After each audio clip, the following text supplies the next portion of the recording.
in the tour is the home of Warren and Karen Filley.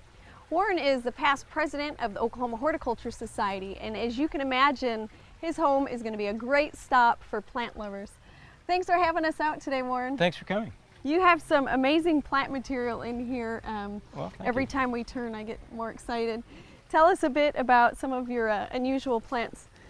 Well, there's a large number of Japanese maples, like this Sengokaku. There's a number of different pines or conifers. These are Dwarf Serbian spruce, and this happens to be Sitka spruce that was given to me by one of the Horticultural Society members who brought it back as a little bitty plant in a sack.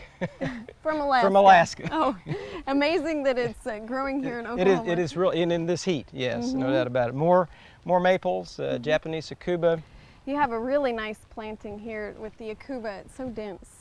And I love oak leaf hydrangeas. And a lot of people will go in and cut those off, but I love the way the flowers look when they dry. Yes, I very rarely cut any hydrangea blossoms unless they're in the way of something else, because in the winter it gives a lot of structure to the garden when it's just covered by, in this case, snow last year, for example. It really makes the garden kind of come alive when it's actually not in the winter. Absolutely. Now you have a lot of interesting trees as well. That's one of the great things in your garden, this great structure. You have some interesting trees for the canopy and some understory trees, a lot of unique magnolias. Yes, that's Magnolia Elizabeth. And this is a deciduous variety. Yes, it is deciduous. Some beautiful spring flowers. Now something you mentioned is you grow some old-fashioned type plants as well.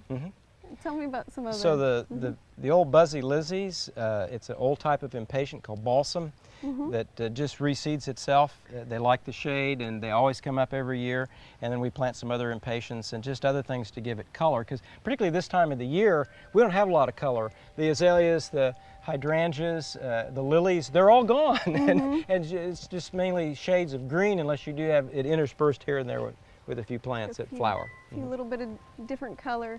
You also have some great structure in the garden. I know we're focusing on all the interesting plants, but it's beautifully laid out. And thank you. The pond. Yeah, the pond. You have a lot of statuary. This is a beautiful little water garden that you put in. Thank you. Yeah, well, we love art, and we love to design things in the yard to reflect that. My son and I basically replaced a sandbox and put in that pond, so it can be done very easily. It took us a summer to do it, but it was a lot of fun. It was a good family activity. Yeah, and when we were coming through here earlier, I was surprised to find that this is a privet. I was drawn to the variegation of the leaves. Variegated leaf privet. We just let it grow on its own. And a lot of people come in and box up their privets, but they can be really beautiful if you just let things grow naturally. That's been a philosophy of ours, to try to let things grow as naturally as they can, and then if you have to come in and do some type of clipping or trimming, then you have to. But otherwise, we just kind of let plants assume the structure they're supposed to by God and nature. Absolutely. And some of them have very unique structure on their own, like the weeping Serbian spruce. Yes. And it's so healthy looking. A lot of times we have trouble in Oklahoma with spruce. Yes, and I can't explain that. This had actually been on a pot on the back of the house, back in that area where we have all the different pots, and it really outgrew the pot, and it was a very awkward area for it because next to the brick it got very hot even in the winter, but it survived the move here, and it's just grown. Why, it's probably 10 feet taller than it was when we moved it out of the pot. Very good. I noticed we were looking at the crepe myrtles earlier, and last year we'd traveled to South Carolina, and they had a lot of these natchez. Yes, and that's what this is. Beautiful crepe myrtle. My favorite part of it, of course, is the bark. Oh, I love it. And again, in the winter, there's nothing here but this to look at. All the leaves are gone, everything is a stick, but you see that wonderful bark. It's just an incredible view in the middle of the winter, particularly with snow. And that's the thing when we're gardening, to mix it up a little bit. It is. Yeah, absolutely. There's another plant that I really enjoyed, this Lespedisia. I like just the flowing structure to it. And it has a pretty little flower. They're just starting to come in, so maybe we'll have quite a few flowers on it by the time that people come in September.